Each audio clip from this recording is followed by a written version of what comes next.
everybody. Sorry, I had a frog in my throat. Hello, everybody, and welcome to another episode of Radiorama, where, as the name implies, I'll show you how to work on radios. And today we have a Zenith clock radio model. Well, someone made a new back for it, so that model is missing. Sometime it is on the bottom. It says chassis number 5J03. I'm not sure if that's the model number. Looks like we have some damage here. I just didn't notice this until just now.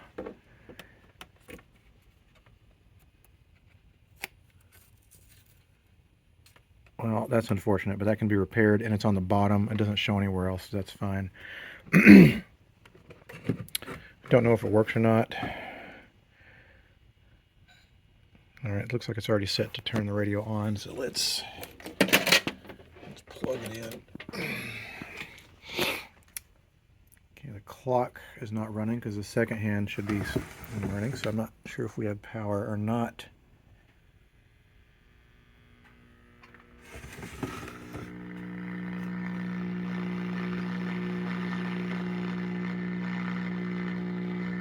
Alright, the filter caps are shot. So bare minimum, those need to be replaced or the set's not going to work. It looked like it was like on the very tail end of those capacitors completely being gone because it sounded like there was a little bit of radio coming in. This thing is filthy. I don't know what this white crap is all over it. We got this and probably 2 truckloads of other stuff from this house where a hoarder had lived in it. And a lot of this might have come out of the bathroom. There was literally a pile of radios up to the ceiling in the bathroom, in the bathtub. And that certainly looks like, I don't know what, toothpaste water? Ew. But it doesn't work, and so it does need to be overhauled, bare minimum. These decals are coming off, and I want to clean the cabinet anyway, so I'm going to probably take those off. And then we'll take all the guts out. Let's take a look inside. Let's take that back off before we do anything. Here is the back removed. Nothing very special about it. It's just a 5-tube All-American 5, and I think someone's worked on it. That IF transformer with the, what does that say, Merit brand. That's got to be an aftermarket replacement. So maybe that one had silver mica disease. For some reason we have this electrolytic capacitor with electrical tape wrapped around it. I see why. So that has been replaced too. That's a Mallory branded, and if it was original, you'd have just had silver underneath that. For some reason they just chose to stick the original cardboard cover over that. So 2 screws that hold the chassis in. You disconnect the speaker. You got to pull these wires off. The speaker's going to come off too, because again I want to clean the cabinet and the sink to get all that crap off of there. And then we'll need to take the knobs off, and then we'll also need to take the clock out. I'm hoping this is not one of those situations where I need to desolder the clock to get it off, but I might have to. Okay, so I got the guts out. The clock just came out through the back, which is easier. Do need to fix this hole here. So I've got the piece right there. I'm going to use some super glue to stick it back in there and seal that crack up. And she'll be good as new. And then we'll start on the electronics. Okay, so let's start on the chassis. First thing I noticed that's kind of weird is that it's missing the antenna. No antenna attached.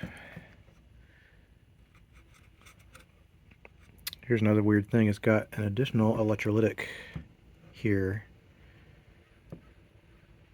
I think I know why. Probably the original electrolytic had an 80 and a 40, or an 80 and a 50. And what I see, let's take this off here. 50 and 50 microfarads. So what they've done here is they've added an additional 30 microfarads on top of that one. So that one by default must be the 80 microfarad one, and the other one is the 50. That's fine. Need to replace those, and then I have, this is not the antenna off of this radio, it's off of another one, but I'll have to figure out something. I thought about transferring this to that, but I think this is too big, so I might need to dig around or make an antenna, but otherwise it's not going to pick up anything. Alright, so I got those electrolytics replaced. It's just a matter of being creative and finding places to stick them. Try to keep their leads as short as possible so they're not going to wiggle around that much. Now, this is the 2 chassis grounding cap, which is the other side of AC, and you see the end is popping out. If that shorts, that's really not good, so since that looks very unhealthy, I'm going to replace it too before we hook this thing up to the antenna and speaker and test fire it to see if we have radio edge. Alright, so now I've got those capacitors replaced. I'm going to plug it back in. And we've got the antenna hooked up and the speaker hooked up. So if it's going to work, it'll more than likely work now. I can't tell if I've got this on or off.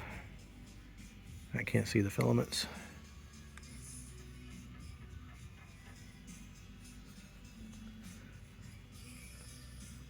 Should be on by now. I must have accidentally turned the clock off when I was doing this, so let me plug it in. Alright, I turned the switch off accidentally. So let's see if it's gonna...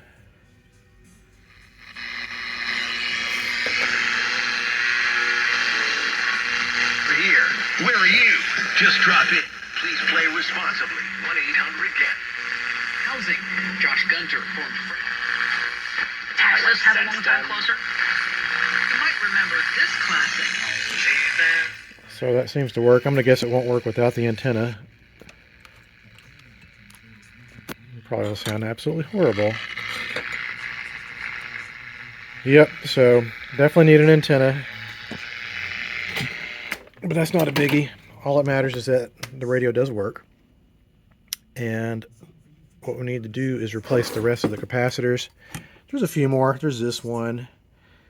And there's this one squished down here. We all replaced the 2 of the ground caps, so that's good. Then while we're under here, we'll clean up the volume control pot, which is down here, and lubricate this tuning shaft. Well, here's the solution for the antenna, as well as some other stuff. I went over to quote-unquote get parts at the museum, and I saw this. Has a chunk missing out of the grill. The entire bottom is broken out, but it does have the antenna, which I need. And it also has metal decals versus the paper ones that came on the green one. And unfortunately, the paper ones that I took off of this set, some of the backing came off, so they're kind of not very good looking. I'll hold on to them just in case I can't get these off. But so that's going to be the scrapper radio. We're going to make one good radio out of 2. I've had to do that a lot with this. The sets coming out of this estate. This guy just did not take care of these, and I think they just probably fell here, there, and everywhere. And he also like took parts off of sets. So I don't have a problem with that. As long as I can keep any of these from going in the garbage, that's fine. Alright, so I took all the guts out of this, and I'm going to use some of the parts out of it, and I harvested some other parts that I can use for other projects. Probably going to take that clock. I'll take the tubes, took the knobs, got the speaker. I hate to throw stuff away that I can use. Then again, we have so much of this stuff sitting around, it's like, I can't keep it all. So what I'm going to do now is get my finger unstuck from the hole there, and then I'm going to put hot water over both sides of this to see if I can loosen the glue that's holding those decals on, because they're made out of aluminum, and if I bend that aluminum, it'll never be flat again, so I need to be careful about it. So let's let this run for a little bit on each side, see if they'll pry off. Alright, so the next thing I'm going to do is wax the cabinet. I'm going to use Carnauba car wax. I was using WD-40 to get the decals off, or the sticker goo off, and I'm going to use old wax rags, t-shirts, because you can see how dull that is. Well, this wax will take care of that. Well, I soaked the radio overnight, and the opposite happened. It actually glued these back on even better, so now I'm going to try to use heat for my hairdryer to get it off. The heat did nothing. I don't know what kind of glue they used on this back then, but it's really good glue. Let's So plan B might have to continue with the original paper ones it came with. Alright, it's time to go to plan B. Unfortunately, when I tried to remove the metal trim off of the other radio, it didn't go so well. So I'm borrowing my wife's acrylic paint. I haven't mixed paint for painting in a long time, so I'm going to try to approximate the color. This used to be white, but these have turned into this brownish off color, and I want to touch up these areas behind the numbers so it doesn't look so strange when I put it back on the radio. Alright, well, I mix and match the paint a little bit. Again, it's a little discolored, but at least it's going to look a little bit better than it did. Kind of hate that I wasn't able to salvage the metal surrounds, but whatever. So I'm going to go sit these in the sun, and then it's time to place the rest of the capacitors in here. There's two more. Then we need to clean the volume control. And what I forgot to show was the after effects of waxing the cabinet. Looks pretty spectacular now. And that piece that I glued back together is now in place. And again, no one's going to see that unless they flip the radio over upside down, so no big deal. Anyway, let's continue with the electronics. Alright, so we got these other caps replaced. Now it's time to clean out the volume control. You just want to squirt and get your juice into the cavity there.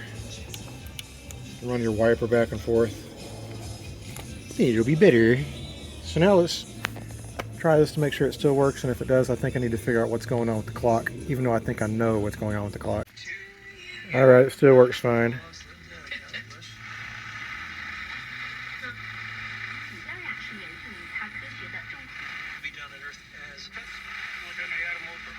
Issues and chip always great.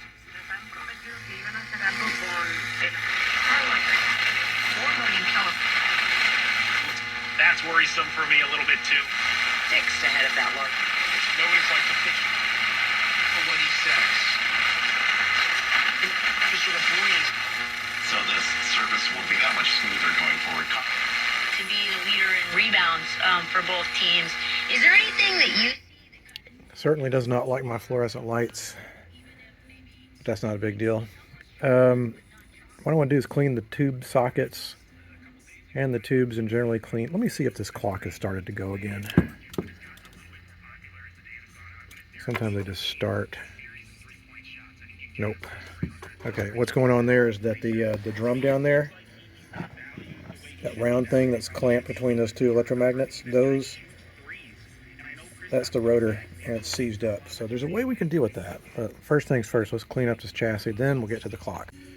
Okay, to get this this copper rotor out, you loosen these two screws. There's one on either side. And then you pry this open, these two sides. You see how it's split down the middle? Then that rotor will come right out. Just observe how it goes. Generally the telecron movement will be facing, or the telecron stamp will be facing up. You're also going to see a hole that's in the movement where the output shaft goes, so it's pretty easy to figure out where it goes where. Plus, you'll know if it doesn't fit right because it won't sit flat. Alright, so I pulled that out. You see these two just separate. And first I'm going to shake it. You should hear a little bit of a rattling noise, and I hear nothing, so that means it's seized up. There's ways that we can deal with that. It's going to involve heat and oil and a little bit of plastic tubing. Alright, so what I've done is I've put a little piece of fuel hose around the output shaft. It seals perfect. And what we're going to do is heat this thing up with a soldering iron. What we want to do is cause the pressure to build up inside of there so it starts blowing bubbles through that oil. And then when it cools down, it's going to suck that new oil in, and that'll probably free everything up. At least that's been my experience. Alright, well you see, this started bubbling pretty quickly. Sometimes it takes a little while to break it free. I'm just going to sit here, and you want to just continue sitting here until the bubbles stop. Then you've expended most of the oxygen, or not the oxygen, but the air out of the chamber. And when you let it cool down again, it's going to pull that new oil in and free everything up. Okay, well I've heated it up as most I think I'm going to. So while I'm waiting for that to cool down, I'm going to spray the works down with a little WD-40. He says as he absolutely douses it. It says my phone is too hot. Let me unplug it. It's actually pretty hot in the garage. We're having a heat wave coming through. My phone just gave me a message like, warning, warning, overheating. So let me put that down. You get the idea. Yeah, welcome to day 3, working on yet another Zenith clock radio. And this sat overnight. And initially the oil was way up past this red mark, and you see it's drained way down. So that means that's all gone into that rotor. So I'm going to take this off because that's clearly all the oil that's going to go in it. And we're going to see if this is going to rattle.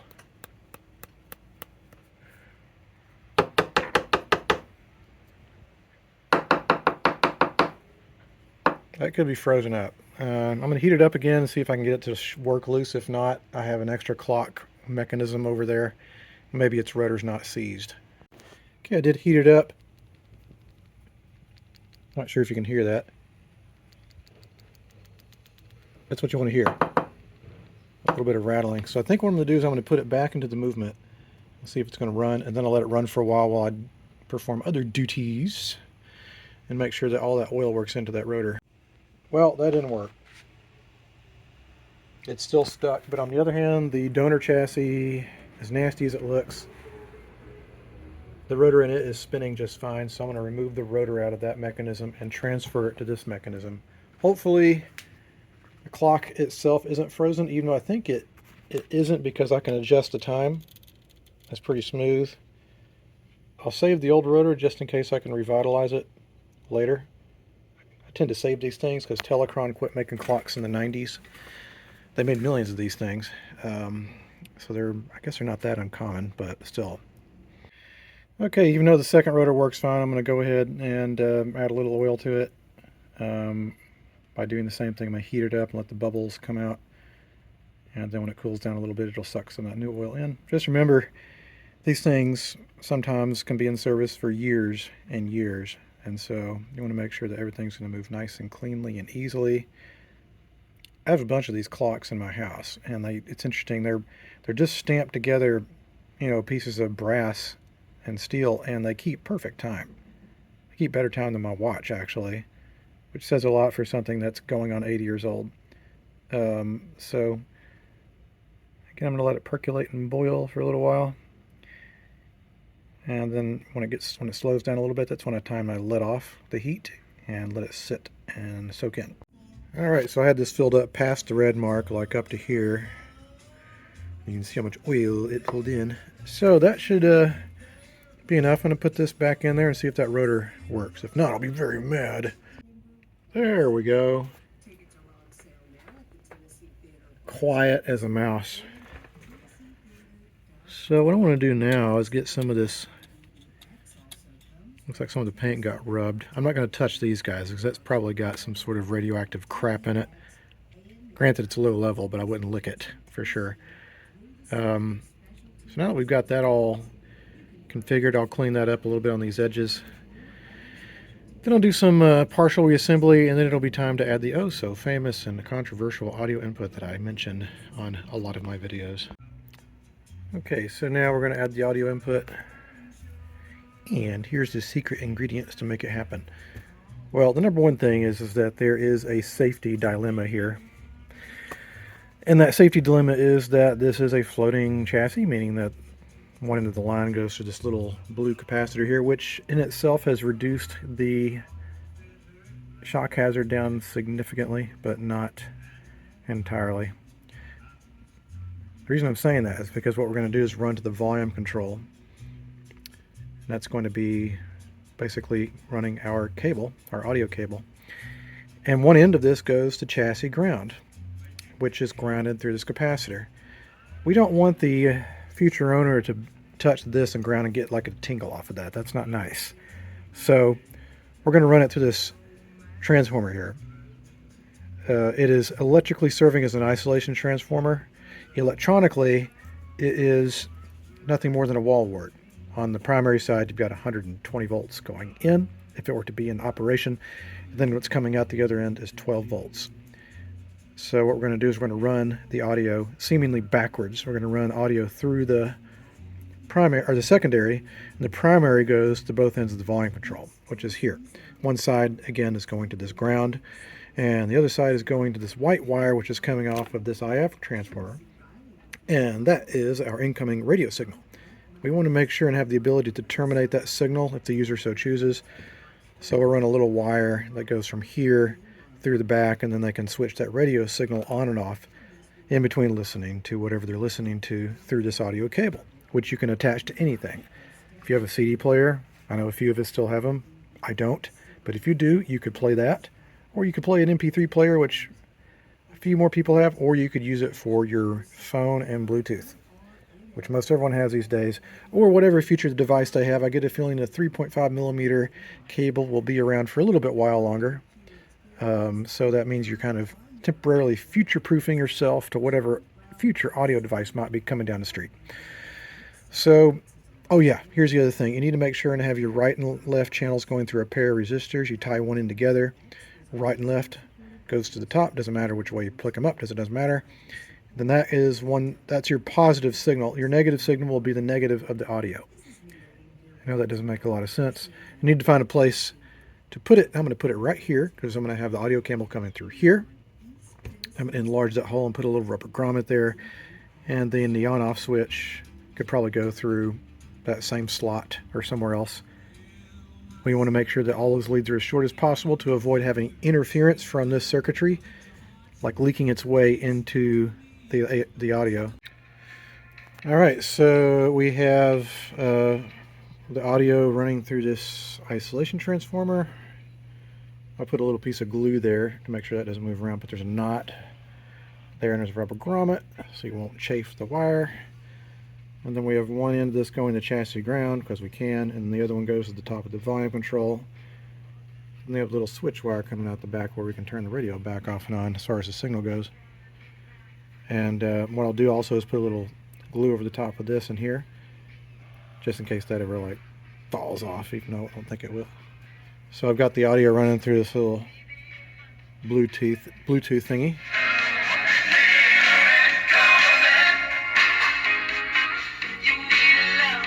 Yes, I know, wrong era, but there's a middle 40-ish year old man.